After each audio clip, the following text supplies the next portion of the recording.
আরেকটা বিষয় একটু বলবেন, মানে নাসিরউদ্দিন পাটোয়ারি আজকে আমাদের যারা ইলেকশন কমিশন বিট করেন সাংবাদিকদের, তাদের একটা সংগঠন আছে RFED, তাদের একটা নতুন কমিটি হয়েছে, তাদের ইনগ্রেশন এবং একই সঙ্গে বিদায়ী কমিটি যারা আছেন তাদের বিদায় সংবোধন অনুষ্ঠানে আয়োজন করা হয়েছিল। সেখানে নাসিরউদ্দিন পাটোয়ারি বলছিলেন যদি আরেকটা গণঅভ্যুত্থান হয় তাহলে ইসিতে সবার আগে হাত দেব, এবং একই সঙ্গে তিনি বলছিলেন যে যদি এবার নির্বাচনটা স্থানীয় সরকার নির্বাচন অবাধ নিরপেক্ষ না হয় তাহলে রাজপথ ভয়াবহ তপ্ত হবে। এবং তিনি বলেছেন যে ত্রয়োদশ জাতীয় সংসদ নির্বাচনে চরম ইলেকশন ইঞ্জিনিয়ারিং বা কারচুপি হয়েছে। এখন প্রশ্ন হচ্ছে, আমাদের সেনাপ্রধান থেকে শুরু করে ইউরোপীয় ইউনিয়ন, নির্বাচন পর্যবেক্ষক, বিশ্লেষক, তারা সবাই বলছে 2026 সালের নির্বাচন হচ্ছে, জাতীয় নির্বাচন হচ্ছে বাংলাদেশের ইতিহাসে সবচেয়ে সুষ্ঠু নির্বাচনগুলোর একটি। যদি সেটাই হয় তাহলে সেই সুষ্ঠু নির্বাচনটাও যদি সিটি কর্পোরেশনগুলোতে হয়, তাও তো এনসিপির ভাষ্যমতে এটা একটা তপ্ত পরিস্থিতি তৈরি হতে পারে। একটু বুঝিয়ে বলবেন আসলে। আপনাকে ধন্যবাদ এবং আমার সাথে যারা আছেন দেখছেন সবাইকে শুভেচ্ছা জানাচ্ছি। প্রথমত নাসিরউদ্দিন পাটোয়ারি যেটা বলেছেন, এখানে বাংলাদেশে যে ইলেকশনের যে ইতিহাস, যদি ইতিহাস পর্যবেক্ষণ করেন এবং গত 3টা নির্বাচন যেভাবে হয়েছে সেই তুলনায় তো 2026-এর ফেব্রুয়ারি নির্বাচন সত্যিকার অর্থে একটু অসাধারণ নির্বাচন। সবচেয়ে অনবদ্য দিক হলো নির্বাচনে কোনো রক্তপাত ঘটেনি। এখন রক্তপাতহীন একটা নির্বাচন বাংলাদেশের মতো দেশে, এটা সত্যিকার অর্থে আমাদের চরম আকাঙ্ক্ষার বিষয়। কিন্তু একই সাথে এটাও তো সত্য যে আমরা নির্বাচনের দিন ভোট গণনার সময় কিন্তু আমরা বিভিন্ন জায়গায় অনিয়ম দেখতে পেয়েছি। অনেক জায়গায় কিন্তু এজেন্টদেরকে বের করে দেওয়া হয়েছে এবং অনেক জায়গায় কিন্তু আপনার বিশেষ করে নাসিরউদ্দিন পাটোয়ারি যে আসন থেকে আপনারা নির্বাচন করেছিলেন, সেখানে আপনি স্পষ্টতই আপনারা যদি দেখেন যে ভোটগুলো বাতিল হয়েছিল, সেই ভোটগুলো কিন্তু আপনার বাতিল ভোটগুলো কাউন্ট করতে নির্বাচন কমিশনকে বাধ্য করা হয়েছিল। অপরপক্ষে তার পাশাপাশি আরেকটা আসন আপনার মোহাম্মদপুর আসনে কিন্তু একই কেসে মাওলানা মামুনুল হকের যে বাতিল ভোট হয়েছে, সেই বাতিল ভোটগুলো কিন্তু আপনার গণনা করা হয় নাই। তার মানে এই যে দ্বিচারিতা দেখেন, নির্বাচন ভালো হওয়া সত্ত্বেও কিন্তু এখানে অনেকগুলো ফ্ল রয়ে গিয়েছে। অনেকগুলো জায়গায় আমরা দৃশ্যমান যে নির্বাচন কমিশন সবার প্রতি, মানে আইন সবার জন্য যে সমান সেই বিবেচনা করতে পারে নাই। আমরা এটা বুঝতে পারি নির্বাচন কমিশনও হঠাৎ করেই আপনার মানে একেবারে না নির্বাচন থেকে বেস্ট নির্বাচন করে ফেলবে, এটা আমরা প্রত্যাশাও যেভাবে করি না। একই সাথে নাসিরউদ্দিন পাটোয়ারি আবার বলেছিলেন যে উনি আসলে যদি সেখানে সংঘাত সৃষ্টি করতেন, যদি আপনি নির্বাচনের ফলাফল নিয়ে যদি সেখানে মুখোমুখি অবস্থা দাঁড় করাতেন, তাহলে কিন্তু এই নির্বাচনটি এবং এই নির্বাচনের সাথে যুক্ত ব্যক্তিবর্গ কিন্তু সামহাও প্রশ্নবিদ্ধ হতো। এবং স্বাভাবিকভাবে গণঅভ্যুত্থানের পরে যেই আপনার অ্যান্টি ফ্যাসিবাদী একটা মানে কোয়ালিশন আমি যদি মোটা থেকে হয়েছে। এভাবে শেষ করে ব্যাপারটা, সেটা হচ্ছে যে একটা দীর্ঘ সময় বাংলাদেশ নির্বাচন বলতে যেটা আমরা বুঝি সেটা ছিল না। সেই জায়গা থেকে 2026 সাল খুব চমৎকার শুরুটা করেছে, কিন্তু এখন আপনারা চান ওখানে যদি কোনো বিতর্ক থাকে সেটা যেন এই সিটি কর্পোরেশন নির্বাচনগুলোতে না থাকে, তাই তো? এক্স্যাক্টলি। আচ্ছা, সেক্ষেত্রে ইলেকশন কমিশনের পক্ষ থেকে সিইসি এটা বলেছেন যে ইসি কোনো সিদ্ধান্তে পক্ষপাতিত্ব করেছিল কিনা সেটা যেমন খুঁজে বের করার জন্য সাংবাদিকদের অনুরোধ করেছেন, তেমনি আপনাদের দিক থেকেও কোনো বক্তব্য আছে কিনা সেটাও তারা হয়তো জানতে চেয়েছেন। আপনি কি বলেছেন যে নির্বাচন কমিশন কোন ভুল কাজগুলো করেছে, আনুষ্ঠানিক আকারে তুলে ধরেছেন সেগুলো তাদের কাছে? না, প্রথমত আমরা তো নির্বাচনের পরে ভোট পুনর্গণনার জন্য আপিল করেছি কয়েকটা আসনে। পাশাপাশি এই যে ঘটনাটা অবতারণা করলাম, এটা তো আলাদাভাবে বলার কিছু নেই। আমরা দেখতে পেয়েছি নির্বাচন কমিশন যারা আপনার ভোটে জিতেছে বলে প্রতীয়মান হয়েছিল দিনের প্রথমার্ধেই তাদের কাছে নতজানু হয়ে গিয়েছিল। এবং এখন নির্বাচনগুলো যেহেতু দলীয় সরকার এখানে আপনার দায়িত্বে আছেন, সেই দায়িত্বে থাকা অবস্থায় বিশেষ করে আবার যেই প্রশাসক বসিয়ে রেখেছেন বিভিন্ন আপনার সরকারি পজিশন গুলোতে, ওই পজিশন গুলো নির্বাচনের ক্ষেত্রে যদি প্রশাসকও যদি নির্বাচনে অংশগ্রহণ করতে পারে, এই বিষয়গুলো কিন্তু সামনে আলোচনা চলে আসবে। আমাদের মূল জায়গাটা হলো যে নির্বাচন কমিশন মানে as a commission, as a body, সাংবিধানিক বডি, তার যে সক্ষমতা, সেই সক্ষমতা যেরকম আমাদেরকে প্রশ্ন তুলতে হবে, একই সাথে নির্বাচন কমিশন সরকারের কাছে, সরকারের সিদ্ধান্তের কাছে সে নত জানো, নাকি সে সরকারকে আসলে বিধানগুলো দিয়ে একদম নিজের একদম সিদ্ধান্ত নিয়ে আপনার অটল বক্তব্য থাকতে একেবারে পারে? স্পষ্ট। আমি এটা একটু খুব গুরুত্বপূর্ণ। হ্যাঁ, জনাব জহিরুল আলম, আপনাকে সিসির একটা বক্তব্যের অংশ কোট করি। উনি আজকে অনুষ্ঠানে বলেছেন যে আমাদের লুকানোর কিছু নাই, আমরা সরল পথে ছিলাম। আমাকে অনেক বড় বড় নেতা ফোন করেছিলেন, আমি ধরিনি, মনক্ষুণ্ণ হয়েছেন তারা। এজন্য আমার অনেক সমালোচনা হয়েছে। আমি একই পলিসি সব দলের জন্য মেনটেন করছি, আমাদের নিয়ত সহি ছিল। কিন্তু তারপরেও নাসিরুদ্দিন পাটোয়ারির দিক থেকে অভিযোগ ছিল যে ইলেকশন কমিশন যিনি আছেন তিনি পক্ষপাতিত্ব করেছেন, নানা ইস্যুতে তিনি সামনে এনেছেন, বেশ শক্ত সমালোচনাও করেছেন। যদিও কমিশনার বলছেন, প্রধান কমিশনার, যে আমরা অভ্যস্ত হয়ে গেছি, উনি গালাগালি দেন আর কি, মনক্ষুণ্ণ হয়নি। সার্বিকভাবে আপনি আসলে কী মনে করছেন? জাতীয় নির্বাচন তো সুষ্ঠু হয়েছে বলা হচ্ছে, সেরকমই যদি একটা মডেল হিসেবে আমরা সিটি কর্পোরেশন নির্বাচনে দেখি, তপ্ত পরিস্থিতি থেকে কি আমরা বেরোতে পারবো? আসলে আমাদের মানে রাজনীতি যে মানে মাঠের ভাষাগত যে আগ্রাসন, এই আগ্রাসন থেকে আমাদের প্রাতিষ্ঠানিক গণতান্ত্রিক মানে রাজনৈতিক চর্চায় যাওয়া উচিত। মানে প্রতিষ্ঠানকে শক্তিশালী করার জন্য দায়িত্বশীল ভাবে আমাদের চিন্তাভাবনা করতে হবে। এখন এই যে মেঠো বক্তৃতা এবং সবসময় একটা অভিযোগের সুর, এবং সেখানে অনেক সময় যে মানে আমরা মানে শালীনতাও হারিয়ে ফেলি, এই বিষয়গুলো যার সম্পর্কে বললেন, তিনি যেভাবে বলেছেন, আমার মনে হয় আলাউদ্দিন সাহেবের বক্তব্য মোর লজিক্যাল এবং অনেকটা আমি মনে করি যে রেশনাল। কিন্তু যখনই হয়তো আপনি প্রেস কাভারেজ পাওয়া অথবা পত্রিকার শিরোনামকে অ্যাট্রাক্ট করা, এই বিষয়গুলোর জন্য যেই ভাষা, যেই বক্তব্য দেওয়া দরকার, সেগুলো আমার মনে হয় যে একটু কমিয়ে আনা উচিত। বিশেষ করে আমরা একটা মানে কি বলবো যে টার্বুলেন্ট পলিটিক্যাল স্ফিয়ার থেকে বেরোনোর চেষ্টা করছি, যে একটা স্বৈরাচারের পরে কিন্তু একটা ক্যারেক্টার শেপ দাঁড়িয়ে গেছে। মানে উনি আজকে কারণে বলছি যে এই খুব ভাষাগত তপ্ত ভাষা বলে লাস্টে আবার সেলফিও তুললেন কিন্তু সবার সাথে। হ্যাঁ, এই ভাষাগত বিষয়গুলোকে ধরেন ইলেকশন কমিশনের এখানে এটা মনে করার কোনো কারণ নেই যে আমরা একেবারেই সহি মানে একেবারে পরিশুদ্ধ কার্যক্রম চালাতে পেরেছি একটা নির্বাচনকে ঘিরে। কিন্তু বাই অ্যান্ড লার্জ যদি আপনি বিবেচনা করেন, তাহলে একটি ভালো নির্বাচন হয়েছে।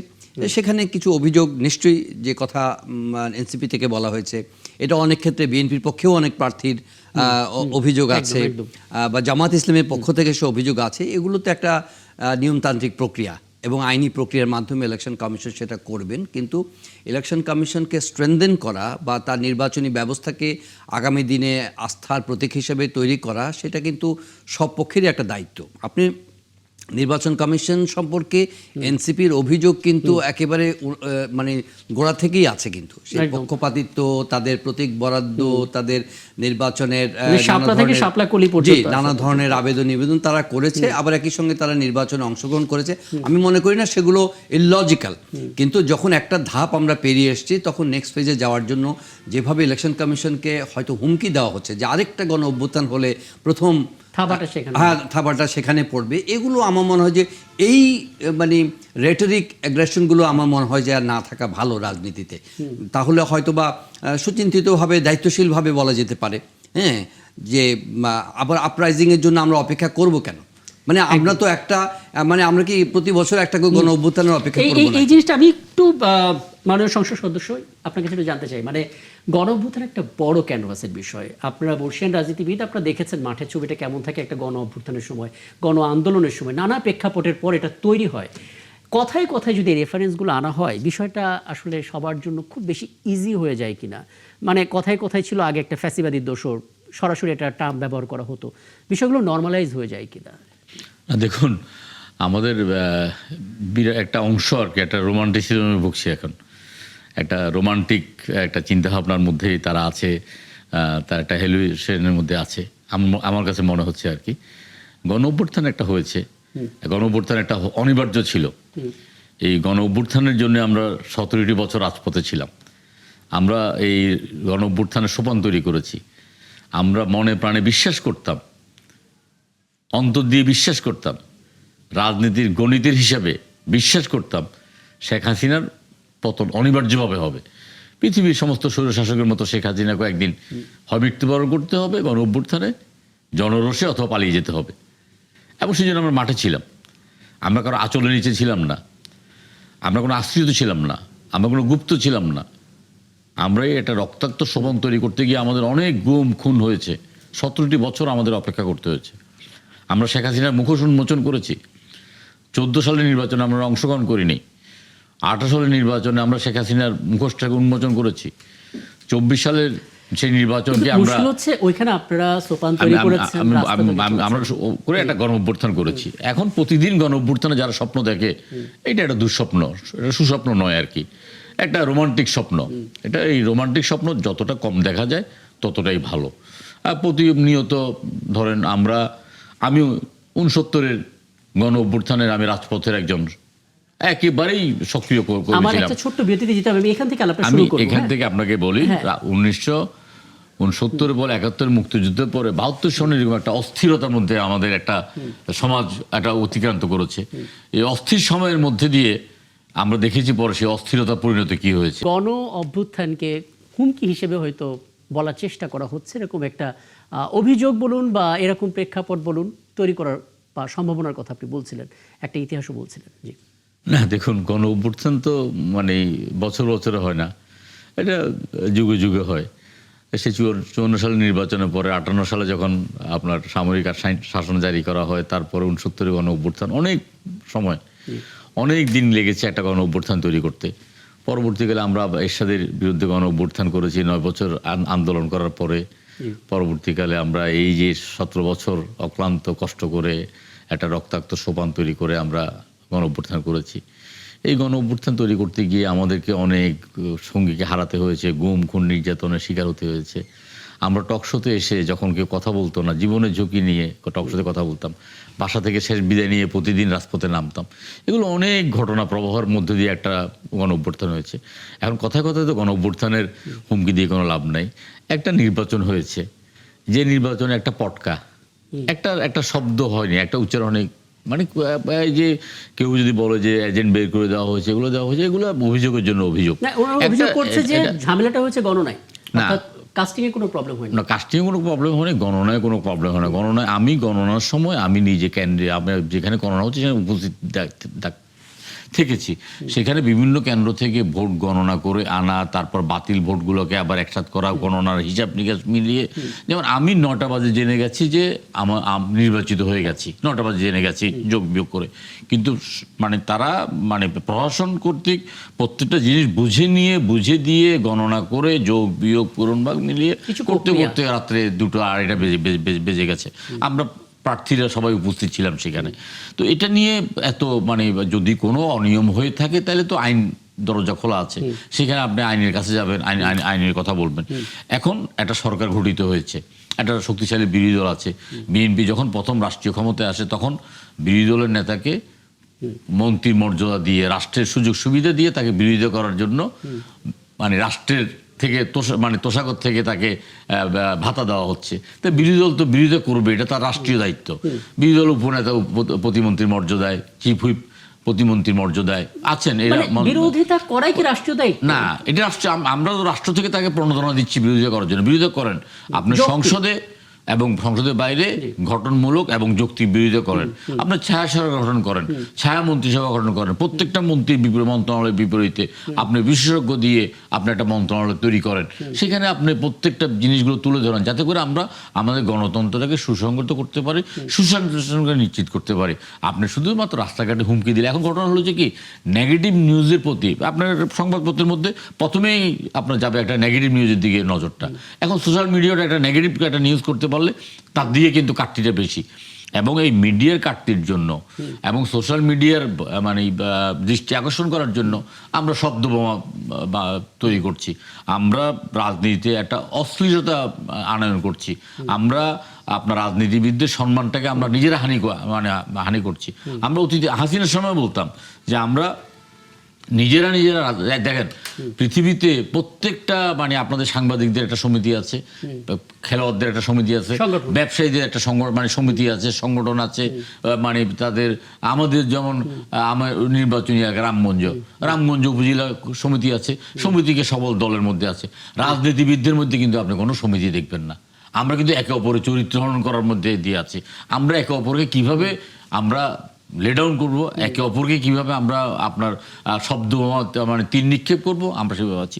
নির্বাচন হয়েছে, এই যে সংসদ সমাপনী বক্তব্যের সময় জনাব নাহিদ ইসলাম একটা চমৎকার বক্তব্য দিয়েছেন, গঠনমূলক বক্তব্য দিয়েছেন, তারেক রহমান সাহেবও গঠনমূলক বক্তব্য দিয়েছেন, শফিকুর রহমান সাহেবও গঠনমূলক বক্তব্য দিয়েছেন। আমরা এটা নিয়ে আগাতে চাই, আমরা সংসদকে কার্যকর করতে চাই। আমাদের আলোচনাটা হবে সংসদে, সংসদে হবে যা সমস্ত আলোচনার কেন্দ্রবিন্দু, সিদ্ধান্ত কেন্দ্রবিন্দু। সংসদ যদি কোনো ভুল সিদ্ধান্ত নেয় জনমত তৈরি করার জন্য বিরোধী দল রাজপথে যেতেই পারে, কিন্তু কিছু কিছু চরিত্র তৈরি হয়ে গেছে এখন। এই চরিত্র কি কথা বলবে মুখ দিয়ে, এটা কিন্তু আপনার জানে এটা এবং এখানে আপনার ওই যে ইউটিউবার এবং এরা ঝাঁপাই পড়ে সে শব্দগুলোর জন্য, এবং কাট্টুকাট করে দিলে যত এইসব অশ্লীল কথাবার্তা, যত শব্দ বোমা, যত হুমকি ধামকি, আপনার আমি 1 লক্ষ লোক জমায়েত করে ফেলতে পারতাম, আমি উল্টে ফেলতে পারতাম, এগুলো বললে তখন কি কাট্টুকাট করে দেওয়ার পরে আপনার ওই ডলার তো আসতে থাকে। তো এইসব কারণে আসলে সোশ্যাল মিডিয়াতে একটা ভারসাম্যটা নষ্ট হচ্ছে। আমরা যেসব মানে মানবদেহের অঙ্গ প্রত্যঙ্গ নিয়ে যেসব স্লোগানগুলো দিই, আমরা তো আজকে রাজনীতি করছি তো 50-60 বছর পর্যন্ত, এগুলো তো কখনো শুনি নাই, এবং সেখান থেকে আমাদেরকে চলে আসতে হবে। হ্যাঁ, সাধারণ খুব চমৎকার করে বলেছেন। আমি অবশ্যই আলাউদ্দিন মোহাম্মদ আপনার মন্তব্যতে জানার চেষ্টা করবো, কিন্তু জনাব জহিরুল আলম দুটো বিষয় বলবেন। প্রথমত আপনি যা যা শুনলেন আপনার একটু মতামত দেবো, পাশাপাশি এটা বলবেন যে আমরা রাজনীতিবিদকে কখনো কখনো ভিন্ন দলের, আমার ভিন্ন দলের হতে পারে, কিন্তু ওনার পার্সোনালিটি, ওনার বিচক্ষণ ক্ষমতা, ওনার ব্যক্তিত্ব, ওনার কথা বলার ধরন, ইতিহাস জানা, সব কিছু মিলে কোনো না কোনো জায়গা থেকে একটা শ্রদ্ধাবোধ চলে আসে। বর্ষিয়ান রাজনীতিবিদদের ক্ষেত্রে এরকমটা দেখি। কিন্তু এখন যদি এরকম স্পটলাইটে থাকার জন্য, ভিডিওতে, একটা রিলসে, একটা হুকিং শিরোনামে থাকার জন্য আমরা আসলে ওই রাজনীতিবিদ কীভাবে পাবো? বা তরুণদের জন্য তো এটা আসলে একটা বড় না, ওইটা একটা মানে ভিন্ন আলোচনা। আসলে আমাদের পলিটিক্যাল কালচার বা টেস্ট এগুলো কিভাবে তৈরি হবে সেটা কিন্তু এখানেও কিন্তু একদিনে এটা মানে আর তৈরি হওয়ার কোনো সুযোগ নেই। যেটা একটা দীর্ঘ মানে কি বলবো, যে চর্চার অভাবে, অনুশীলনের অভাবে আমরা যে অবক্ষয়ের মধ্যে পড়েছি, যে রসনের মধ্যে পড়েছি, সেটা শুধুমাত্র এই রাজনৈতিক আচরণ বা অনুশীলনের মধ্যে না, সর্বক্ষেত্রেই প্রাতিষ্ঠানিকভাবে। আমরা যে এখন ইলেকশন কমিশনকে ঘিরে যে আলোচনাটা শুরু করেছিলেন আপনি, সেটা দেখেন যে ইলেকশন কমিশন কেন এই সমালোচনার মুখে পড়ছে। কারণ প্রতিষ্ঠান হিসেবে এই মানে তারা তাদের দায়িত্বটি সঠিকভাবে পালন করতে পারেনি, ব্যর্থ হয়েছে বিভিন্ন সময়। এখন এই যে আপনার 14 বলেন, 18 বলেন, 24-এর ইলেকশনের কথা বলেন, প্রতিটা ক্ষেত্রে কিন্তু ইলেকশন কমিশন ক্রীড়নক হিসেবে কাজ করেছে দি দেন গভর্নমেন্টের, যে কারণে ইলেকশন কমিশনের উপরে আস্থা পুনঃপ্রতিষ্ঠা করাটা ছিল একটা বড় চ্যালেঞ্জ। এখন এই কমিশন যে একেবারে রাতারাতি একেবারে মানে ভীষণভাবে পরিশুদ্ধ একটা কমিশনে পরিণত হয়েছে সেটা হয়তো মনে করা যাবে না, কিন্তু একটা এফোর্ট তো আমরা দিচ্ছি। তো সেখানে এখন আমি আবার একই সঙ্গে এই কথাও বলবো যে জনাব নাসিরউদ্দিন বলেছেন, কিংবা জামাতের পক্ষ থেকে যে কনসার্নগুলো ব্যক্ত করা হয়েছে, সেই কনসার্নটাকে একেবারে উড়িয়েও দেওয়া যাবে না। কারণ আমরা যেটা বলছি যে ভাষাগত শালীনতা বজায় রাখা বা রাজনৈতিক যে মানে সুষ্ঠু রাজনৈতিক চর্চার যে অনুশীলন, সেটা হয়তো আমরা মেনটেন করব, কিন্তু গঠনমূলকভাবে ইলেকশন কমিশনকে কিছু বলা যাবে না, তাদের কোনো সমালোচনা করা যাবে না, বিষয়টা এরকম নয়। তারা এখানে এটাই বলতে চাচ্ছেন, এবং আমি এই বক্তব্যের মধ্যে কিন্তু একটা ইঙ্গিতও পাচ্ছি আগামী দিনের রাজনৈতিক, আপনি এটা মানেন বা না মানেন, আগামী দিনের রাজনৈতিক স্পেকট্রামের মধ্যে এক ধরনের অস্থিরতার ইঙ্গিত বা আভাস কিন্তু ফুটে উঠেছে। দেখেন যে স্থানীয় সরকার নির্বাচনের কথাকে সামনে রেখে তারা কিন্তু বলছেন যে এই পরিস্থিতি উত্তপ্ত হয়ে উঠতে পারে, এবং সেটা কিছুটা ইঙ্গিত কিন্তু এই ভাষাগত ব্যবহারের মধ্য দিয়ে আছে। It's not only a romanticism, এটা একটা কি বলবো, যে আমি যদি ফোর্সি করি যে সামনের দিন কিন্তু খুব বেশি সহজ হবে এরকম না। আমরা আশা করি যে হয়তো পার্লামেন্টে সব কিছু সীমাবদ্ধ থাকবে, ওখানে ফাইটিং হবে, সমালোচনা যা হবে। এই কয়েকদিন আগে তথ্যমন্ত্রী বলছিলেন যে কোনো বিষয় যাতে পার্লামেন্টের আলোচনা বা সমালোচনার মধ্যেই যাতে সীমাবদ্ধ থাকে, যাতে রাজপথে চলে না আসে। কিন্তু আলটিমেটলি কিন্তু আমাদের রাজনৈতিক হাতিয়ার এই রিজোর্ট টু দি স্ট্রিটস, এইটার মধ্যে মানুষকে উস্কে দেওয়া যায়, একটা বিশৃঙ্খলা করা যায়, এবং সরকারকে বেকায়দায় ফেলা যায়, এবং সেই বেকায়দা না ফেললে পরে দাবি আদায় হয় না, সেটাও কিন্তু একটা দীর্ঘদিনের কালচার। তো আমার মনে হয় যে সে পুরনো ধ্যান ধারণার মধ্যে আমরা আছি, এবং সেটার একটা ইঙ্গিত আছে যে স্থানীয় সরকার যদি, এটাও একটা হাইপোথেটিক্যাল, যদি এই নির্বাচনে কোনো অনিয়মের চেষ্টা করা হয়, যদি নির্বাচন ঠিকঠাক মতো করা না হয়, কিন্তু গিভেন দ্য ফ্যাক্ট যে জাতীয় নির্বাচনটি যতখানি সুষ্ঠু হয়েছে, আমার মনে হয় রাজনৈতিক পক্ষগুলোর উচিত হবে। আমাদের তো একটা সমস্যা আছে, আমরা অনিয়মের সংজ্ঞা তো ডিফাইন করতে পারি না। যে যেতে সে বলে সুষ্ঠু নির্বাচন, যে হারে সে বলে অনিয়ম, তাহলে অনিয়মের সংজ্ঞা না, তারপরেও বাই এন্ড লার্জ বলতে হবে যে সেটা তো আছেই, এটা তো পলিটিক্যাল লেগেসি। কিন্তু তারপরেও আপনি 2026-এর 12 ফেব্রুয়ারি নির্বাচনটাকে তো আপনি বাই এন্ড লার্জ তো বলবেন যে না, মোটামুটি ভাবে এটা সবার কাছে একটা গ্রহণযোগ্য, সহিংসতা মুক্ত, আপনার আন্তর্জাতিক যারা পর্যবেক্ষক রয়েছেন তাদের চোখে একটা অবিতর্কিত একটা নির্বাচন হয়েছে। তো সেদিক থেকে তো আপনার একটু এমব্রেস করি, এই রেজাল্টটাকে, এই ফলাফলটাকে এমব্রেস করে এগিয়ে যাওয়ার কথা। সুতরাং আগামী নির্বাচন, স্থানীয় সরকার নির্বাচনকে সুন্দরভাবে, সুষ্ঠুভাবে করার পথে ইলেকশন কমিশনকে যদি কেউ মানে সাজেশন দিতে চায় অথবা তাদের ভুলভ্রান্তি নিয়ে আলাপ করে, তাদের সীমাবদ্ধতা নিয়ে সমালোচনা করে, তাহলে কোনো দোষের কিছু নাই। সেক্ষেত্রে আমি নাসিরউদ্দিন পাটোয়ারি বলেন বা জামাতের পক্ষ থেকে যারা যে বক্তব্য দেওয়া হয়েছে, ইটস কমপ্লিটলি ওকে। হ্যাঁ, কিন্তু ভাষাগত যে বিষয়গুলো আসছে, ক্যারেক্টার অ্যাসাসিনেট না করা, উস্কানি না তৈরি করা, যাতে অযথাই যাতে আরো কেওয়াস তৈরি না হয়, বার্তাটা পাবো কিন্তু একটা শালীনতার মধ্যে, অ্যাবসলিউটলি পলিটিক্যাল যে শালীনতা থাকে। অনেক ধন্যবাদ। আমি একটু আলাউদ্দিন মোহাম্মদ আপনার কাছে একটা বিষয় জানতে চাই। আপনি এরই মধ্যে জেনেছেন প্রধান নির্বাচন কমিশন স্পষ্ট করে বলেছেন যে স্থানীয় সরকার নির্বাচনে দলীয় প্রতীক থাকছে না। বুঝলাম, কিন্তু আমরা এরকম নাম শুনতে পাচ্ছি। আমরা শুনতে পাচ্ছি এনসিপি থেকে আসিফ মাহমুদ সজীব ভুঁইয়া ঢাকা দক্ষিণ থেকে দাঁড়াতে পারেন, সাদিক ক্যাম দাঁড়াতে পারেন। তাদের তো আসলে মানে বলে দিতে হবে না প্রতীক কি, তাদের প্রতীক কি সেটা তো সবাই জানে। কিন্তু আমরা একদিক থেকে দেখতে পাচ্ছি দলীয় প্রতীক থাকবে না, অন্যদিকে প্রার্থী ঘোষণা করা হচ্ছে। সাংঘর্ষিক কিনা ব্যাপারটা? জি, প্রথমত স্থানীয় সরকার যেরকম হওয়া উচিত, স্থানীয় সরকার কমিশন যখন সংস্কার কমিশন হয়েছিল তখন তৎকালীন জাতীয় নাগরিক কমিটি থেকে আমরা যে প্রস্তাব দিয়েছিলাম, সেই প্রস্তাবে আমরা দাবি জানিয়েছিলাম স্থানীয় সরকারকে আপনার কেন্দ্রীয় সরকার থেকে অথবা রাজনৈতিক সরকার থেকে স্বাধীন করে আলাদাভাবে একটি স্বতন্ত্র বডি তৈরি করা। এবং এখন যেটা আছে স্থানীয় শাসন বলা হয়, এটাকে স্থানীয় শাসন থেকে স্থানীয় সরকারে রূপান্তর করা, এটা আমাদের একটা রাজনৈতিক প্রকল্প বটে। এখন এই প্রেক্ষিতে স্থানীয় সরকার নির্বাচনের পূর্বে যে এনসিপি যেভাবে আপনার নিজেদের প্রার্থী ঘোষণা করছে, ব্যাপারটা আসলে আমাদের দলীয় প্রার্থী না। আপনি নিশ্চয়ই অবগত থাকবেন যে স্থানীয় সরকার নির্বাচনে সাধারণ মানুষও অংশগ্রহণ করে, কিন্তু একই সাথে মানে যেই এলাকায় নির্বাচন হয় সেখানকার রাজনৈতিক দলগুলোর যারা সক্রিয় সদস্য তারাও কিন্তু নির্বাচনে অংশগ্রহণ করে থাকে। এখন স্থানীয় সরকার নির্বাচনে আপনি যদি খেয়াল করে দেখবেন যে জাতীয় সরকার নির্বাচনের চেয়ে অনেক বেশি আপনার সেখানে আপনার যদি বলেন যে লোকাল পর্যায়ে মারামারি হয় বেশি, গ্রুপিং হয়, সংঘর্ষ বেশি হয়, খুনাখুনি বেশি হয়। এটা অন্যতম একটা বড় কারণ হলো যে রাজনৈতিক দলগুলোর সেখানে একাধিক প্রার্থী থাকে এবং তারা সবাই লোকালি নিজেরা পাওয়ারফুল নিজেদেরকে মনে করে, এবং সেখানে আপনার রাজনৈতিক দলও সেই ধরনের সংঘাত নিরসনে ব্যর্থ হয়। তো সেক্ষেত্রে এটা একটা ডিফেক্টও আমরা কখনোই আমরা বলছিও না যে আমরা স্থানীয় সরকারে রাজনৈতিক ভাবে আমরা প্রার্থী দিচ্ছি, কিন্তু আমাদের যারা রাজনীতিবিদগণ আছেন তারা যেহেতু জনসম্পৃক্ত এবং জনগণের সাথেই কাজ করবেন, তো তাদেরকে দল থেকেই, এটা আমরা তো নির্বাচন কমিশন কিংবা অন্য কোনো জায়গায় কিন্তু আমরা এটা আপনার এনসিপির প্রার্থী এভাবে আমরা বিবেচনা করছি না। আমরা এনসিপি থেকে কারা সম্ভাব্য ওখানে নির্বাচন করতে পারে। আর একটা বিষয় দেখবেন যে আমরা কিন্তু সেখানে এমন কোন প্রার্থী সবাই যে আপনার এনসিপির দল এনসিপি রাজনীতি করছে ব্যাপারটা কিন্তু এরকমও না। যারা এনসিপি রাজনীতি করছে না আমরা তাদেরকেও কিন্তু আমরা সমর্থন দিয়েছি। মূল জায়গাটা হলো যে এনসিপি একটা দল হিসেবে লোকাল যেই বডিগুলোতে নির্বাচন হবে সেই নির্বাচনে তাদের একটা সমর্থিত প্রার্থী থাকতে পারে, এটা আইনের সাথে সাংঘর্ষিক না। কিন্তু এনসিপি যদি রাজনৈতিক দল হিসেবে অংশগ্রহণ করে তাহলে তো অবশ্যই সাংঘর্ষিক, এবং আমরা অবশ্যই এটা রাজনৈতিক দল হিসেবে অংশগ্রহণ করবো না। কিন্তু রাজনৈতিক দল হিসেবে প্রতিটি নির্বাচনে আপনার সেখানে তার পরোক্ষ এবং প্রত্যক্ষ অংশগ্রহণ থাকেই, এবং তার দলীয় প্রার্থীর অংশগ্রহণ থাকে। তো আমরা মূলত সংঘাত এড়িয়ে আমরা দলীয় সাংগঠনিক শৃঙ্খলা মেনে যেতে এনসিপির যারা লোকাল নেতৃবৃন্দ ইলেকশন করতে পারে সেই জন্য কিন্তু আমরা এটাকে একটা স্ট্রাকচারে নিয়ে এসেছি। কিন্তু এইটার সাথে যে আমরা দলীয় প্রতীকে প্রার্থী দেওয়া কিংবা এই প্রার্থীরা এনসিপি প্রার্থী, বিএনপির প্রার্থী এবং জামাতের প্রার্থী বিবেচিত হবে, সেই জায়গা থেকে আমরা বিবেচনা করছি না।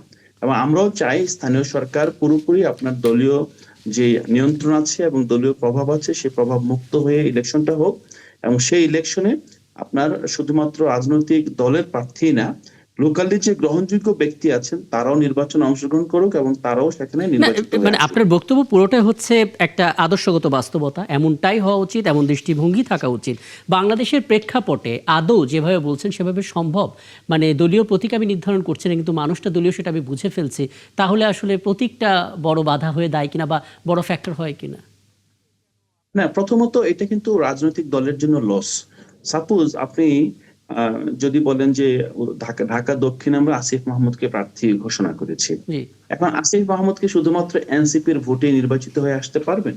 তো এই প্রশ্নের কিন্তু উত্তর দেখেন, এই প্রশ্নের উত্তর কিন্তু আপনার খুব সরল নয়।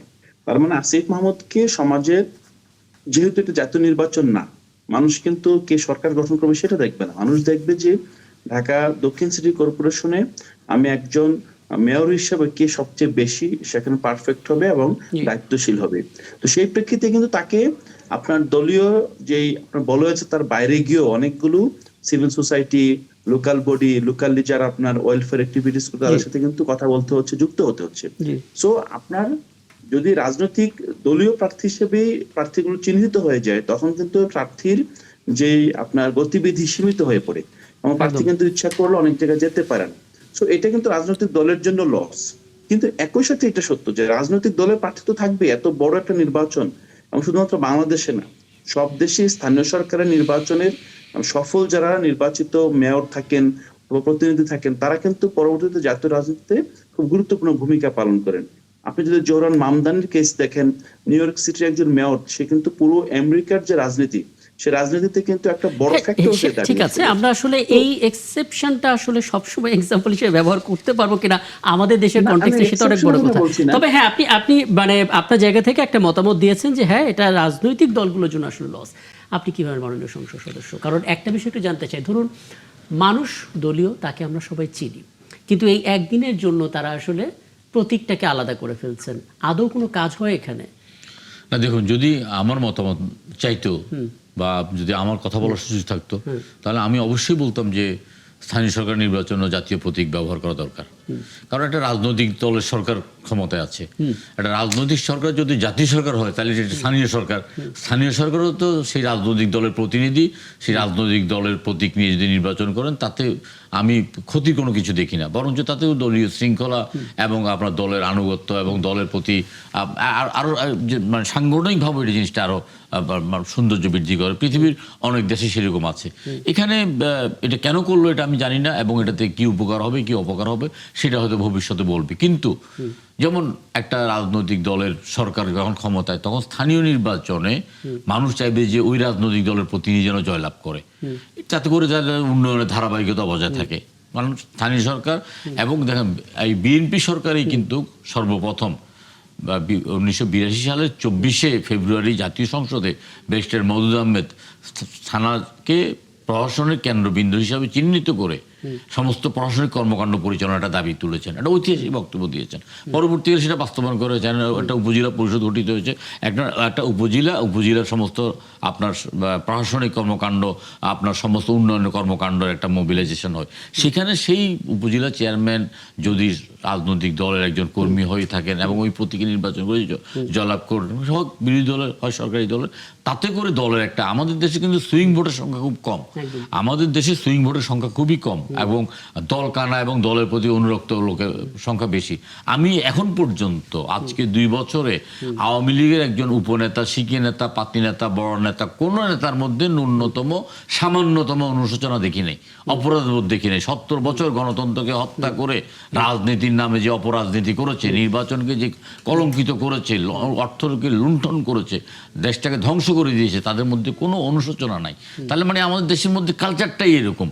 তো সেই কালচারের মধ্যে দাঁড়িয়ে এখন যদি দলীয় প্রতীকের নির্বাচনটা যদি না হয়, তাহলে পাতি নেতা উপনেতার কথা যারা বললেন তারাও তো আসলে নির্বাচনে অংশ নিতে পারে, সামান্য ইতিহাস বদলে দিয়ে নিজেদের। না, সামান্য ইতিহাস বদলে দিয়ে তারা নির্বাচনে অংশগ্রহণ করতে পারবে কিনা সেটা আমি পরের কথা, কিন্তু ওই যে মানে প্রতীকের ব্যাপারটা বলেছি, এবং যে প্রার্থী, দলীয় প্রার্থী, দল তো একটা প্রার্থী ঘোষণা করবে। আমাদের যদি প্রতীক যদি ধানের শীষ নাও হয়, আমরা চেষ্টা করব আমরা ইউনিয়ন পর্যায়ে, উপজেলা পর্যায়ে, পৌরসভা পর্যায়ে, কাউন্সিলর পর্যায়ে আমরা দলের পক্ষ থেকে একজনকে মনোনয়ন দেওয়ার চেষ্টা করব। সেক্ষেত্রে অন্য অন্য যারা আছেন তারাও নির্বাচন করতে পারবেন, কিন্তু আসলে যাকে দল থেকে মনোনয়ন করবে সেই কিন্তু অফিসিয়ালি আনঅফিসিয়ালি দলেরই প্রার্থী। তাহলে এই জিনিসটা আসলে মানে যদি আমাদের মধ্যে আলোচনাটা হতো, আমি অন্তত বলতাম যে না, প্রার্থী যেভাবে আগে দলীয় প্রতীকের প্রার্থিতা হোক।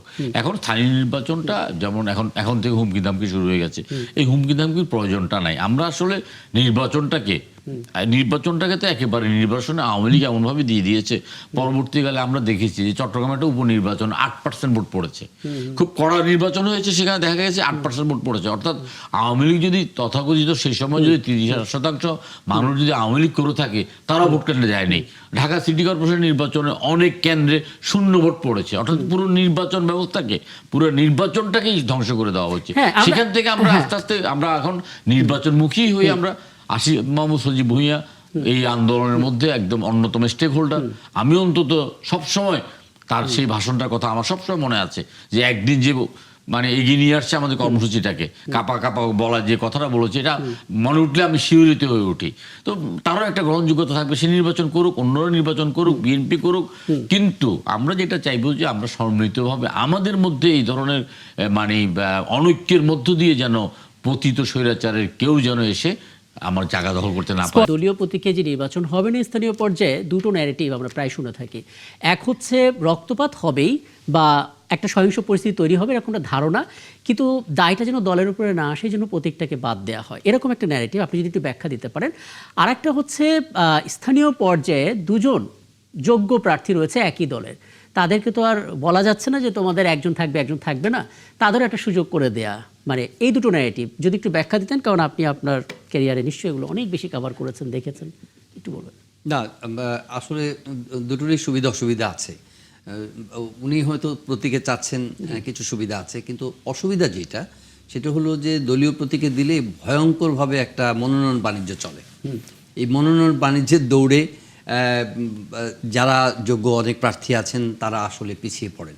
হ্যাঁ, অর্থের লেনদেন হয়, পেশির বিষয় থাকে। তো আমাদের রাজনীতি এগুলো থেকে মুক্ত নয়, সুতরাং এটা একটা ভয়ঙ্কর মেনেসিং একটা প্রভাব থাকে দলীয় প্রতীকের কারণে।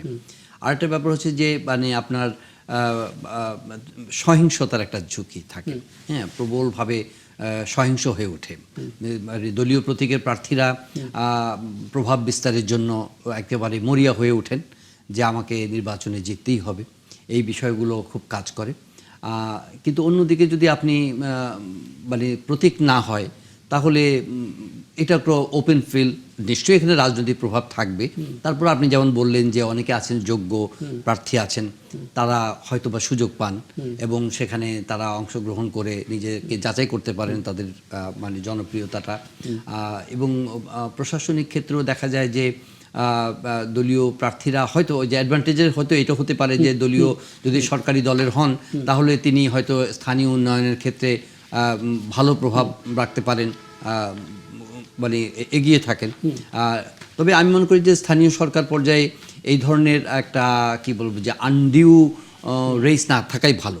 দলীয় প্রতীক যেটাকে স্থানীয়ভাবে কিছুটা কালচারাল একটা ওয়ান স্টেপ ফরওয়ার্ড, যে সেখানে সবার জন্য উন্মুক্ত থাকুক, পেশি শক্তির প্রভাব না থাকুক, মনোনয়ন বাণিজ্য না থাকুক, সহিংসতা জেতার জন্য যে একটা ভয়ঙ্কর রকমের একটা মরিয়া প্রচেষ্টা, সেটা তুলনামূলকভাবে কম থাকবে। একদম, আমি এটা আপনার মতামত দিলাম। আর একটা বিষয় একটু জানতে চাই, যেটা অনেকেই আসলে জানতে চাইছেন, অনেকে প্রশংসাও করেছেন যে সিটি কর্পোরেশনের নতুন যে সংশোধিত আইনটা করা হয়েছে সেটা কিছু কিছু জায়গায় প্রশংসার যোগ্য। যেমন এতদিন আমরা বৃষ্টিজনিত পানি ড্রেনেজ ব্যবস্থার কাজটা তৃতীয় কোনো পক্ষের চুক্তির মাধ্যমে করতে হতো, এটা এখন খোদ সিটি কর্পোরেশন করবে।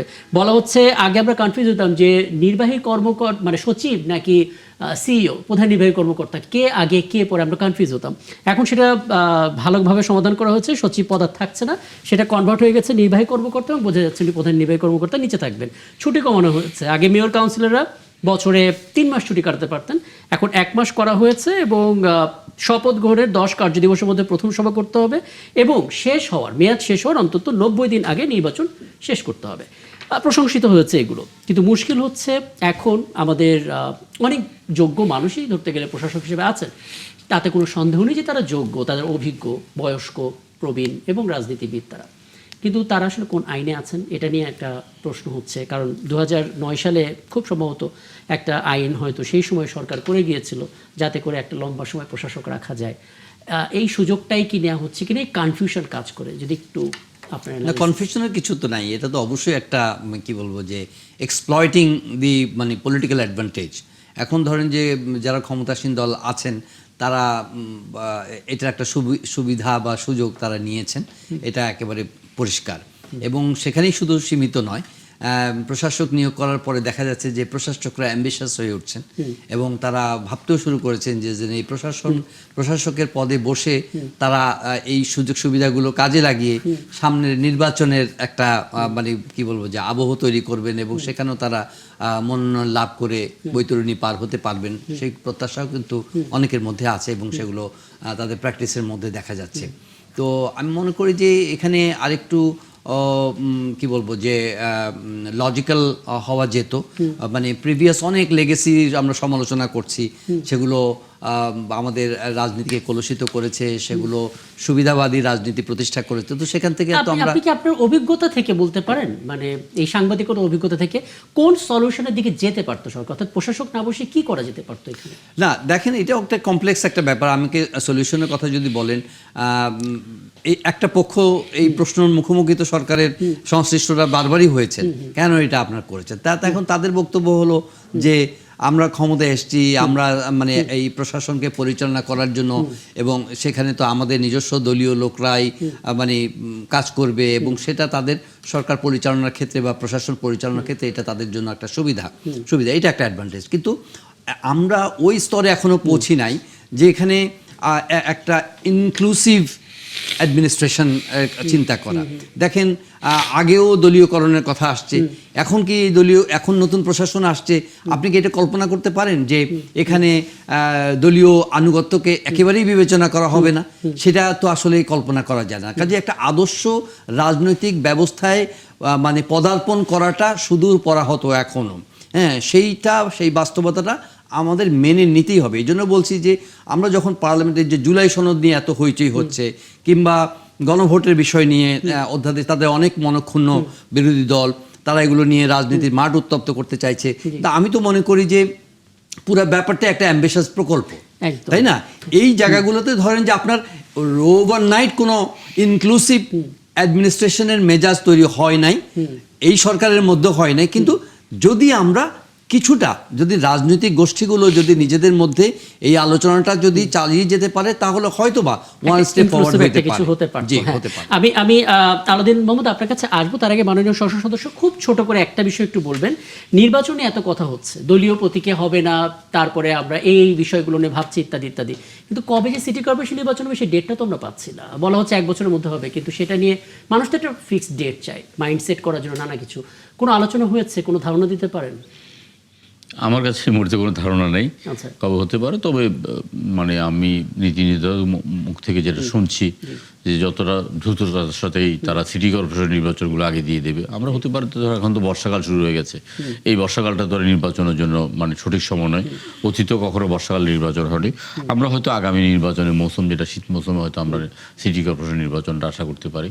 আর স্থানীয় সরকার নির্বাচনটাও যত দ্রুত দেওয়া সম্ভব, কারণ অনেকদিন পর্যন্ত স্থানীয় সরকার নির্বাচনের আপনার যারা আগে বিভিন্ন দায়িত্ব ছিল তারা পালিয়ে যাওয়ার প্রেক্ষিতে সেখানে এক ধরনের শূন্যতা সৃষ্টি হয়েছে, এক ধরনের জনদুর্ভোগ আছে, আপনার জনগণের সেবা বঞ্চিত হচ্ছে অনেক কিছু। যদিও সরকার সামাল দেওয়ার চেষ্টা করছে, সেখানে আপনার বিভিন্নভাবে প্রশাসক নিয়োগ করে উপজেলা পর্যায়ের বিভিন্ন কর্মকর্তাদেরকে বাড়তি এবং চলতি দায়িত্ব দিয়ে ইউনিয়নগুলো সামলানোর চেষ্টা করছে। তারপরে আমার মনে হয় এটা নির্বাচনটা হয়ে যাবে। আমরা ধারাবাহিকভাবে অন্তত এটা দেখতে পাচ্ছি যে মন্ত্রিসভা অনুমোদনটা দিয়েছে সিটি কর্পোরেশনের সংশোধিত আইন, এবার হয়তো ডেটটা পাওয়া যাবে, দেখা যাক, অপেক্ষা করে। আমি একটু আলাউদ্দিন মোহাম্মদ একটা বিষয় বলি, মানে আপনারা তরুণ রাজনীতিবিদ এবং অতীতে যে কোনো সময় চাইতে ঠিক এই মুহূর্তে যারা তরুণরা রাজনীতি করছেন তারা আসলে অনেকটাই বলা যায় রাজনৈতিকভাবে সচেতন। আপনাদের চোখ ফাঁকি দিয়ে দুর্নীতি করার সুযোগটা কম, কারণ আপনারা চট করে প্রতিবাদ করে ফেলেন এবং কাউকে ভয় পান না, রাগঢাক দেখেই আপনারা কোনো কথা বলেন না, আপনারা সরাসরি কথা বলতে পছন্দ করেন। এত কড়া নিরাপত্তা বলে আপনারা তৈরি করে রেখেছেন, আপনাদের চোখ ফাঁকি দিয়ে প্রশাসকরা দুর্নীতি করতে পারবে, তখন তো আপনারা সরাসরি বলতে পারবেন। যদি সেটাই হয় তাহলে এটা নিয়ে অভিযোগ থাকবে কেন আপনাদের? আপনারা তো ওয়াচডগ হিসেবে আছেনই। এটা এই প্রশ্নটা কেন কিভাবে করলেন? আমরা তো দুদক নই, আমাদের কড়া না না নিরাপত্তা না না এটা এটা অনেক ধরনের দুর্নীতি হতে পারে আভ্যন্তরীণ, আর একটা হচ্ছে স্বেচ্ছাচারিতা, স্বৈরাচারী মনোভাব হয়ে ওঠা, যেটা একটু আগে বললো অতিরিক্ত অ্যাম্বিশাস হয়ে ওঠা, এই অ্যাটিটিউডগুলো তো আপনাদের চোখে পড়বে, সেটা সাথে সাথে আমরা জানতে পারবো। জি এটা আমাকে এটা একটু হ্যাঁ না আপনার জি আলাদিন আহমেদ। সরি, জি। আমরা যে যে প্রথম যে বিষয়টা আমাদেরকে আশ্চর্যান্বিত করেছে সেটা হলো আপনার যেই অধ্যাদেশের আলোকে অধ্যাদেশটাকে আইন করা হলো যে জি। আপনার প্রতিকূল এবং বিশেষ পরিস্থিতিতে প্রশাসক বসানো যাবে এবং নির্বাচিত কোনো প্রতিনিধিকেও সরকার চাইলে এই আইনের মাধ্যমে আপনার সরিয়ে দিয়ে প্রশাসক বসিয়ে দিতে পারবে। কিন্তু আপনি অধ্যাদেশটা কিন্তু এরকম ছিল না। অধ্যাদেশের গ্রাউন্ডটা যদি দেখেন, সারা দেশে স্থানীয় সরকারের সব প্রতিনিধিরা, সব বলতে অধিকাংশ প্রতিনিধিরা পলাতক ছিল। সেই প্রেক্ষিতে যেই আপনার আইনটা হয়েছে, সেই আইনের আলোকে ঢাকা উত্তরে একজন প্রশাসক সরকার দিয়েছিলেন। জি প্রশাসক উনি নদী বিশেষজ্ঞ মোহাম্মদ এজাজ। এখন এই যে আপনি এজাজ সাহেবের প্রশাসককে দেওয়াকে কেন্দ্র করে কিন্তু আপনার বিএনপি সরকারের সাথে অনেক আপনার বাকবিতণ্ডা জড়ায় এবং তারা সরকারকে তখন বলে যে আপনার এইটাই হবে লাস্ট, এরপরে আর কোনো প্রশাসক নিয়োগ দেওয়া যাবে না। এবং অন্তর্বর্তীকালীন সরকারের সময় কিন্তু বাংলাদেশের মানুষ সবচেয়ে বেশি সাফার করেছে। আপনি স্থানীয় প্রশাসনিক সেবা পায় নাই, সেখানে আপনার কাকে ধরবে কাকে বলবে, মানে গভর্নমেন্ট একটা জনগণ ক্লুলেস ছিল যে কাকে বলবে। এখন তো রাজনৈতিক সরকারকে বলা যায়। এবং এইটা কিন্তু এই যে অন্তর্বর্তীকালীন সরকারকে অনেক বেশি দুর্বল করে ফেলেছে।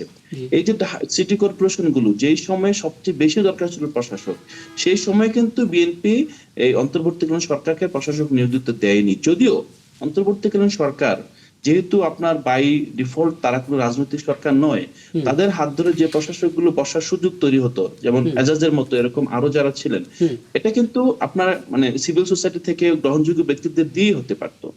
কিন্তু আমরা দেখলাম যে যে অধ্যাদেশগুলো সত্যিকার অর্থে প্রয়োজনীয়, সত্যিকার অর্থে আমাদের এখানে গণতন্ত্রকে টেকসই করতে, প্রতিষ্ঠানগুলোকে টেকসই করতে, সেগুলো বাদ দিয়ে যে অধ্যাদেশ যে বিতর্কিত, এখন তো অবশ্যই এটা বিতর্কিত বলতেই হবে এবং এটা আইনে রূপান্তর হয়েছে এটা সত্য, কিন্তু এই আইন আসলে কালো আইন, এটা থাকতে পারে না।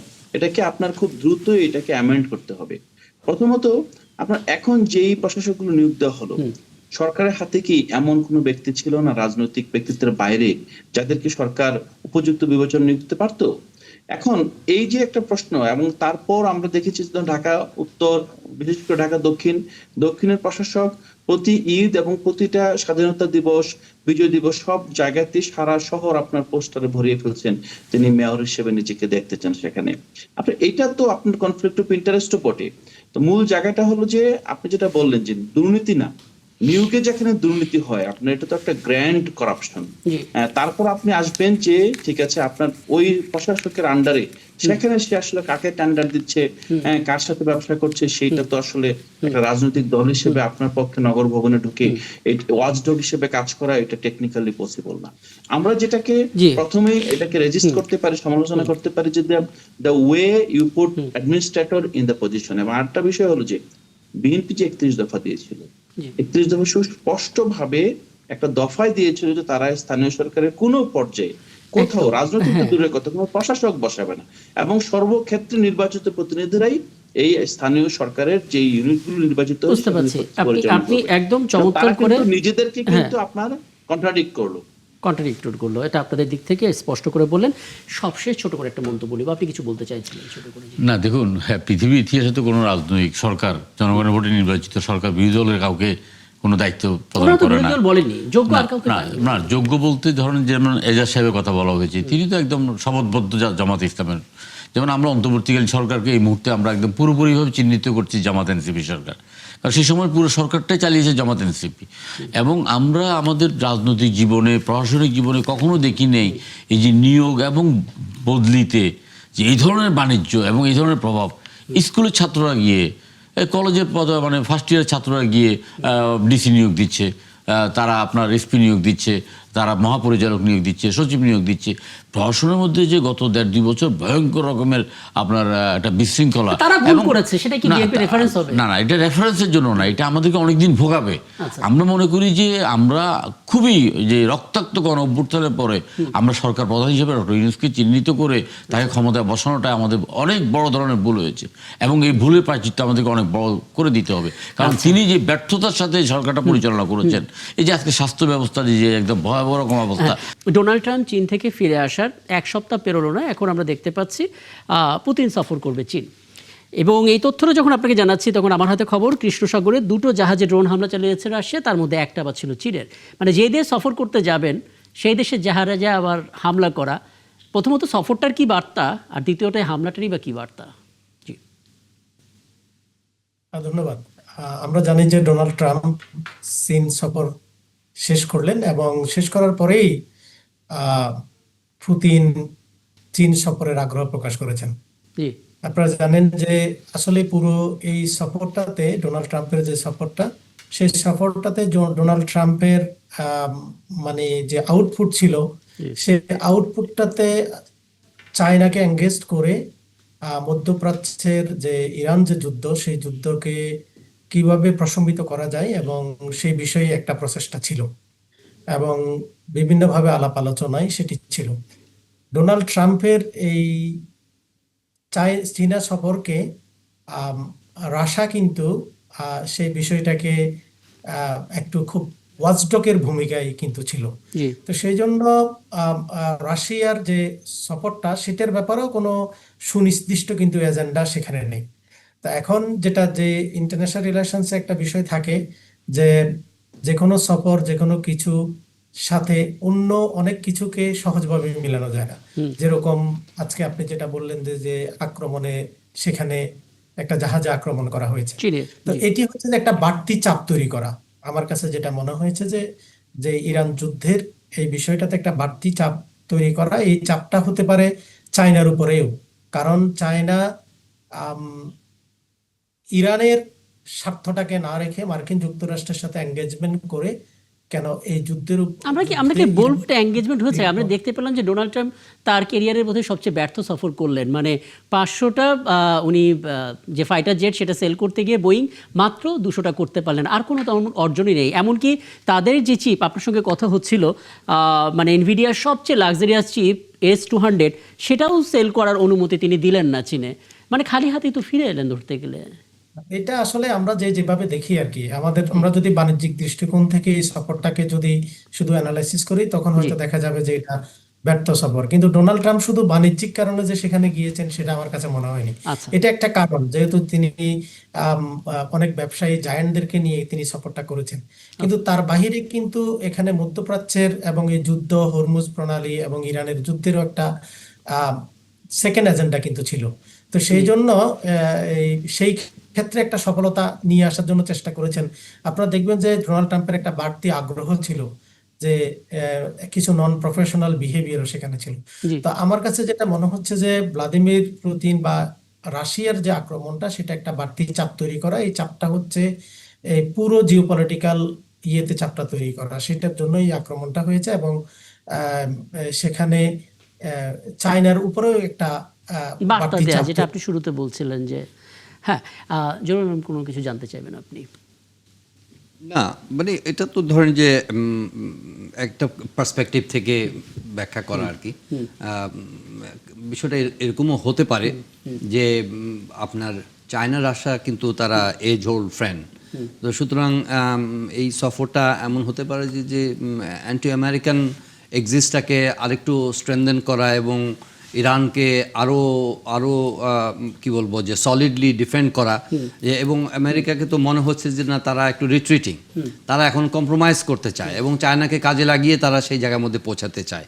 তারা কিন্তু খুব বেশি সুবিধাজনক অবস্থানে আছে এরকম নয়। সো এখানে আমি দেখি যে তাদের যে চায়না এবং রাশিয়ার যে নো লিমিট পার্টনারশিপ এটাকে বলে আর কি, যে নো লিমিট পার্টনারশিপ হচ্ছে যারা 2001 সালে এই ধরনের একটা তাদের মধ্যে একটা ঘনিষ্ঠ সম্পর্কের একটা চুক্তি সাধন হয়েছিল, সেটার 25 বছর পূর্তি কিন্তু এই বছর, এই 26। সুতরাং immediate after the visit of Donald Trump Vladimir পুতিনের বেইজিং যাওয়া অর্থ হচ্ছে যে তাদের আরও সলিডিফাইং করা দুই দেশের সম্পর্কটাকে। এইটা হচ্ছে গিয়া countering the American influence and dominance, 1 নম্বর। 2 নম্বর কথা হলো যে এখানে জ্বালানি সংকটের দিক থেকে কিন্তু আমেরিকা চায়নাকেও কিন্তু হস্টেজ করতে চায়। তো চায়নাকে হস্টেজ করতে চায়, তখন চায়না এখন রাশিয়ার সঙ্গে তাদের আরেকটা পাইপলাইন, যেটা সাইবেরিয়া 2 গ্যাস পাইপলাইন, ওইটাকে আরেকটু মানে কি বলবো যে স্থায়ীকরণ করার জন্য চুক্তিটা, সেটাও একটা লক্ষ্য। এখন আমি ওনার সঙ্গে দ্বিমত করব না যে এই ঘটনার মধ্যে মানে আপনার যে রাশিয়া চায়নার উপরে যে ড্রোন হামলাটা করেছে, এইটা একটু রহস্যময়। এখন এটাকে কিভাবে আন্তর্জাতিক সম্পর্ক বিশ্লেষকরা ব্যাখ্যা করবেন আমি এই মুহূর্তে হয়তো পরিষ্কার না, কিন্তু আমার কাছে আপাতদৃষ্টি মনে হচ্ছে যে এটা আমেরিকাকে কন্টেইন করার জন্য একটা মানে এই ভিজিটটা ইজ টেকিং প্লেস, হ্যাঁ, যেটা ইরান কিন্তু অলরেডি মানে আমেরিকার এই মানে কি বলবো যে কথাগুলো তারা বলছে, পুনরায় হামলার হুঁশিয়ারি দিচ্ছে, প্রস্তুতি নিচ্ছে, এটা কিন্তু একটা ডেসপারেশন। আমেরিকা কিন্তু চাচ্ছিল যে এটা থেকে নিজেকে কিভাবে উইথড্র করতে পারে এই যুদ্ধ থেকে, এবং এটা ওয়ার্স্ট সাফারার, কিন্তু they are becoming the worst sufferer. সেখান থেকে ইরানকে কোনোভাবে কোণঠাসা করা এবং সেখানে চায়না বলেন রাশিয়া বলেন তাদেরকে ইউজ করে যদি ইরানকে কন্টেইন করা যায়, এটি হচ্ছে গিয়ে ডোনাল্ড ট্রাম্পের পলিসি। বাট আমি মনে করি যে না, তারা এই বার্তাটা দিতে চায় যে China Russia they are together. তারা এই সফরের পরপরই এই ভিজিটটা যদি হয়, তাহলে এটাই হচ্ছে কি আমার মনে হয় যে একটা মানে এটার ইন্টারপ্রিটেশন আর কি in the current given situation. না, এটাই আমি দুজনের সাথে একমত। এবং এটা যে এই সফরটা মানে যে রাশিয়া যে এখন চীন সফরের যে সিদ্ধান্ত নিয়েছে, এটা তড়িৎ সিদ্ধান্ত, এবং আমরা এটাই আশা করছিলাম যে এটাই হবে। এবং এটার যে জহির যেভাবে ব্যাখ্যা করেছেন, আমি যে ব্যাখ্যার সাথে একমত। একদম। অধ্যাপক ডক্টর কামালউদ্দিন, দুটো বিষয় আপনার কাছ থেকে একটু জেনে নিতে চাই। প্রথমত, আমরা বুঝলাম যেভাবে আমরা দুই দেশকেই দেখলাম যে চীনের প্রতি খুব বেশি সৌহার্দ্যতা, তার সঙ্গে সফর করা, বোঝা যাচ্ছে যে আসলে বিশ্বের ক্ষমতাধর দেশগুলো তালিকা বদলে যাচ্ছে। এই জায়গায় অবধারিতভাবে এখন চীন অবস্থান করছে। নিউ ওয়ার্ল্ড অর্ডারের কথা আমরা বলছিলাম, সেটা ভেঙে যাওয়ার একটা বড় সম্ভাবনা ইরান যুদ্ধ থেমে গেলে। নতুন একটা সুপার পাওয়ার হতে পারে ইরান, অনেক অ্যানালাইসিস করছেন, কিন্তু যুদ্ধ তো শুরু করার একটা নতুন ঘোষণাও এসেছে। আপনার এখন পর্যন্ত কি মনে হচ্ছে, যা বলছে সেটা কি হবে, নাকি এটাও আউট অফ ডিপ্রেশন ডোনাল্ড ট্রাম্পের? আচ্ছা, আমি আসলে আমার সহ 2 জন আলোচক যে বিষয়টাকে এখানে উত্থাপন করেছেন, আমাদের আসলে ডিফারেন্ট লেন্স থাকে যে আসলে যুদ্ধটা তো বন্ধ, কিন্তু মনে মনে সবাই চায়। সবচেয়ে বেশি আগ্রহ হচ্ছে ডোনাল্ড ট্রাম্পের, কারণ ডোনাল্ড ট্রাম্প বেশি চায় স্ট্র্যাটেজিক্যালি, ইকোনমিক্যালি, এবং যে মার্কিন যুক্তরাষ্ট্রের যে ইমেজ, সব জায়গায় কিন্তু এই যুদ্ধটাকে একটা ইলিজিটিমাইজ যুদ্ধ হিসেবে অলরেডি প্রতিষ্ঠা হয়ে গেছে, এবং সেই জায়গায় মার্কিন যুক্তরাষ্ট্রের যে ইমেজ, সেই ইমেজ সংকট সবচেয়ে বেশি করেছে। এখন যুদ্ধটা কিন্তু চলমান। এখানে আপনারা যেটা বলছেন যে যুদ্ধটা যদি চলে, এখানে চায়না এবং রাশিয়া এই যুদ্ধে কিন্তু ডাইরেক্ট এঙ্গেজমেন্ট করতে চাচ্ছে না। আচ্ছা, তারা এটাকে একটা স্ট্র্যাটেজিক পয়েন্ট হিসাবে দেখে মিলিটারি এবং পলিটিক্যাল এবং ইকোনমিক প্রেসার তৈরি করতে চাচ্ছে মার্কিন যুক্তরাষ্ট্রের সাথে। তো সেই জন্য এখানে এই যুদ্ধটাকে একেবারে কন্টিনিউয়াস প্রলং করতে মার্কিন যুক্তরাষ্ট্র নিজের প্রয়োজনে নিজে চাইবে না। সেই জন্য দেখবেন যে এই যুদ্ধ বন্ধের জন্য যতই শক্ত কথা বলুক না কেন, তারা হার্ড পলিসি গ্রহণ করুক না কেন যুদ্ধের সময়, এবং এই যুদ্ধটা একবারে অতর্কিত একটা যুদ্ধই কিন্তু হঠাৎ করে আক্রমণ করেছে একটা হার্ড পলিসি নিয়ে, এবং মিলিটারিলি তারা প্রেজেন্স নিয়ে শক্তি প্রয়োগ করে কিন্তু যুদ্ধটা করেছে। কিন্তু এখন যে পলিসিটা মার্কিন যুক্তরাষ্ট্র নিচ্ছে, সেটা হচ্ছে সফট পলিসি। ইরানকে কাজে লাগানো, সেখানে পাকিস্তানের মাধ্যমে আলাপ আলোচনা করে এমন কিছু শর্ত দেওয়া, যে শর্তের মাধ্যমে পরোক্ষভাবে জিতে যাওয়া। এই যে সফট পলিসিটা গ্রহণ করার মানেই হচ্ছে যে এই যুদ্ধটা পরিপূর্ণভাবে হার্ড পলিসি দিয়ে। একদম একদম। আমার হাতে সময় থাকলে আর একটা দীর্ঘ করতাম। আমরা ডোনাল্ড ট্রাম্পকে যেভাবে তোষামোদির একটা অভিব্যক্তি দেখেছি, এখন দেখা যাক ভ্লাদিমির পুতিনের অভিব্যক্তি কেমন হয়, এবং তখন নিশ্চয়ই আবারও আলাপ করার সুযোগ আপনার সঙ্গে হবে। কৃতজ্ঞতা আমাকে সময়টা দেওয়ার জন্য, আপনার দুজনকে ধন্যবাদ আমাকে সময়টা দেওয়ার জন্য। দর্শক, এই ছিল এখনকার ৭১ জানুয়ারি। আগামীকাল দেখা হবে নতুন বিষয় নিয়ে, সঙ্গে থাকবেন আমাদের।